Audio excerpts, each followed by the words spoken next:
Hello Standard 4th, welcome in EVS lecture. Today we are going to start our chapter number 19, Abdul in the Garden. In this chapter we are going to learn different types of plants and different parts of the plants which we have already learned in earlier standards, right? पहले third में second में आप plant के बारे में और plant के parts के बारे में पढ़ ही चुके हो, लेकिन इसमें कुछ स्टोरी के रूप में ये आ रहा है. सो अब्दुल इन द गार्डन, ये कोई गार्डन मतलब खेलने का बगीचा नहीं है, गार्डन मतलब सब्जियों का बगीचा है, फार्म है. It was a holiday. Abdul was helping his Abbu in the garden. Abbu was clearing the dried leaves and grass from the vegetable beds. मतलब कि वो उसका छुट्टी का दिन था और छोटा अब्दुल है वो अपने पापा को, अबू मतलब उसके फादर, उसको गार्डन में हेल्प कर रहा था. तो उसके फादर है वो सूखे हुए पत्ते और घास है, वो जो सब्जियों की क्यारियाँ होती है, वेजिटेबल बेड्स मतलब सब्जियों की क्यारियाँ, उसको साफ कर रहे थे. Abdul started to pull out the grass from one of the beds. He found that it was not easy to pull out even the small grass. तो अब्दुल ने सोचा कि चलो मैं भी छोटी छोटी घास निकाल कर फादर को हेल्प करता हूँ, लेकिन वो घास के जो पौधे थे वो बहुत छोटे थे, लेकिन फिर भी उसको निकालने में बहुत तकलीफ हुई, वो नहीं निकाल पाया. His hands become red by effort. मतलब एफर्ट लगाने से, प्रयत्न करने से उसके हाथ लाल हो गए. In trying to pull out grass, Abdul knock down a stick that was supporting the pea plant, मतलब वन टाइप ऑफ क्लाइंबर. तो ये घास को निकालने की चक्कर में उसने बाजू में एक जो लकड़ी उस जमीन के अंदर लगाई हुई थी उसको गिरा दिया, और उस लकड़ी के सहारे एक पी प्लांट खड़ा था. पी प्लांट मतलब जिसको हम मटर बोलते हैं, वटाणा, वटाणा नहीं वेल, तो उसको भी गिरा दिया. The delicate stem of the pea plant broke. तो ये जो बेचारा वीक पी का प्लांट है, मटर का, उसकी जो एक उसका स्टेम था, मतलब उसका जो थर्ड, वो टूट गया. Abu said, why are you pulling the grass? The root of grass are strong. You will have to dig them out. तो उसके पापा ने बोला कि भाई तुम घास क्यों खींच रहे हो, इसके रूट तो बहुत स्ट्रॉन्ग होते हैं, तुम उसको खोद कर निकालो, ऐसे खींचो मत. Abdul carefully dug out the plant. He then saw that the roots of grass plant were longer and much more spread out of the part of the plant above the ground. कि जो ये घास के, उसने जब घास को खोद कर निकाला तो उसने देखा कि घास के जो रूट थे वो बहुत लंबे थे, और कुछ तो उसके घास के जो रूट है वो ग्राउंड पर भी फैले हुए थे. Now one question. The stick which was stuck in the ground fell very easily. It was difficult to pull out small grass. Why? कि भाई जो स्टिक है वो आराम से गिर गई, लेकिन ग्रास है उसको खींचने में तकलीफ हो रही. तो क्यों?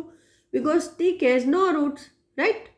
So it can fall easily, while the grass have long roots and it stick the grass firmly to the soil or hold the grass firmly to the soil. Do all plants have roots? Yes, all kind of plants have roots. Look at some plants and trees around you. Imagine how deep and spread out the roots of these are. कि भाई अपने आजू बाजू देखो और जो भी plant है उसके रूट देखो कि वो किस तरह के हैं, कितने गहरे हैं. तो वो तो आपको खुद रिकॉग्नाइज करना है. बाकी मैं आपको थोड़ा बता दूं कि जो बिग ट्रीज होते हैं उसके रूट बहुत ही डीप में जाते हैं, लेकिन कुछ प्लांट ऐसे होते हैं कि जिसके रूट्स हैं वो बहुत गहराई तक नहीं जाते, वो फैले हुए होते हैं. तो मेनली दो तरह के रूट होते हैं. एक टेप रूट और एक फाइबरस रूट। टेप रूट है वो छोटे प्लांट के भी होते हैं, जैसे ग्रास में बताए हैं, लेकिन ग्रास के मोस्टली रूट है वो फाइबरस होते हैं।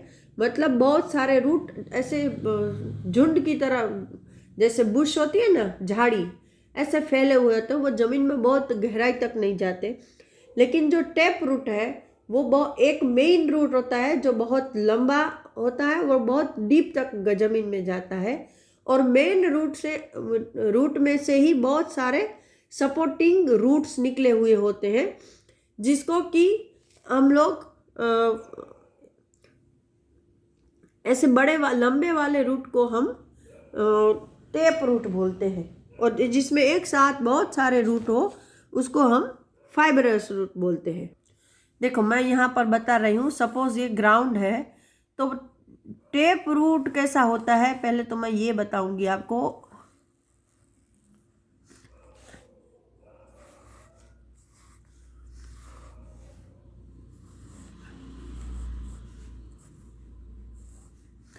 ऐसे एक मेन रूट होता है और उसमें से बहुत सारे रूट निकले होते हैं, और फाइबरस रूट में क्या होता है कि ऐसे रूट होते हैं, ऐसे बस एक साथ बहुत सारे रूट। तो ये जो टेप रूट है वो आसानी से बाहर नहीं निकलता है, और ये है वो थोड़ा आसानी से निकल जाता है। ये टेप रूट है, ये फाइबरस रूट, ये मेन रूट है उसमें। Now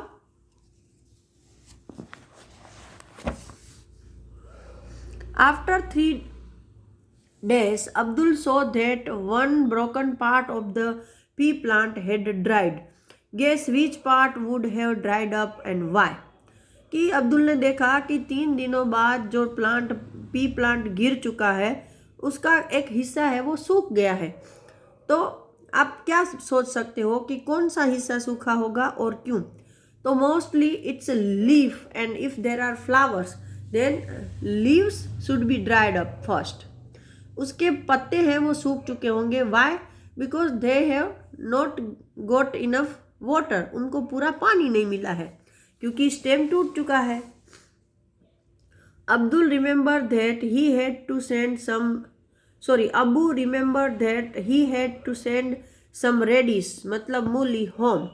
He started to pull the radish out of the soil. Abdul wondered whether these were also roots.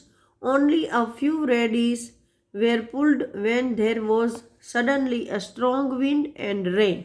अभी अचानक उसके फादर को याद आया कि भाई उसको घर पर रेडिश मतलब मूली, જેને આપણે ગુજરાતીમાં મૂળા કહીએ, वो भेजने हैं, तो उसने मूली निकालनी शुरू कर दी। तो अब्दुल ने देखा कि क्या ये भी एक रूट है, क्योंकि उसने तो जमीन में से निकाले थे, है ना। जनरली जो हम ट्री के पार्ट्स खाते हैं वो ऊपरी हिस्सा होता है, ग्राउंड के ऊपर का, जबकि उसके फादर ने मूली रेडिश निकाला वो तो जमीन के नीचे से निकाला है। तो yes, radish is also a one kind of root. वो एक ऐसा रूट है कि जो खाने को अपने अंदर स्टोर करके रखे, ऐसा रूट है। तो उन्होंने अभी कुछ ही रेडिश निकाले थे कि अचानक से स्ट्रॉन्ग विंड बहने लगा और बारिश शुरू हो गई। Both of them picked up the radish and ran.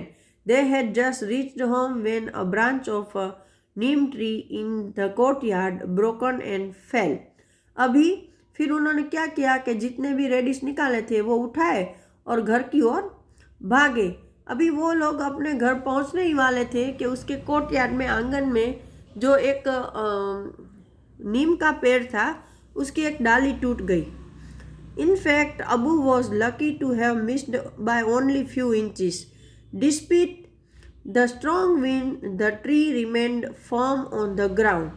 कि भाई ये तो अच्छा हुआ कि उसके फादर लकी थे कि कुछ ही इंचों की दूरी से वो बच गए, वरना वो डाली उन पर गिरती और उसको चोट लग सकती थी।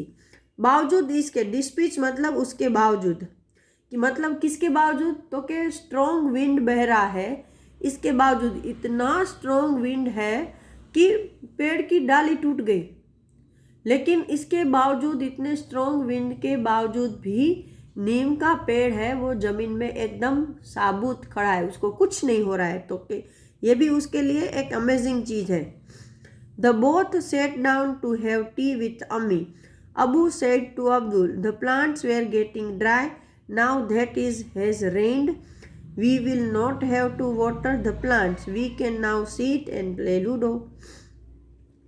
तो फिर वो क्या हुआ कि घर पर पहुंच गए ड्राई होकर, फिर वो अपनी मम्मी के साथ चाय पीने बैठे हैं। तब उसके फादर बोल रहे हैं कि ये प्लांट जो ये पेड़ हैं वो सब सूख रहे थे, तो अभी बारिश हो गई है तो हमें ये पौधों को पानी देने की ज़रूरत नहीं है, तो हम आराम से बैठ सकते हैं और लूडो खेल सकते हैं। Why do you think the neem tree did not fall despite the strong wind, कि इतने स्ट्रॉन्ग विंड के बावजूद भी नीम का पेड़ है वो क्यों नहीं टूटा?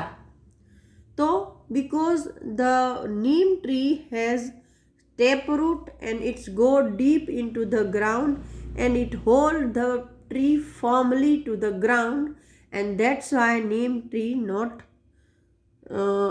broke down or fall down। कि भाई जो नीम ट्री है उसके रूट टैप रूट टाइप के होते हैं, वो ज़मीन में बहुत गहराई तक जाते हैं और वो पूरे ट्री को ज़मीन में अच्छे से जकड़ के रखते हैं, इसलिए नीम का ट्री नहीं गिरा। Now next,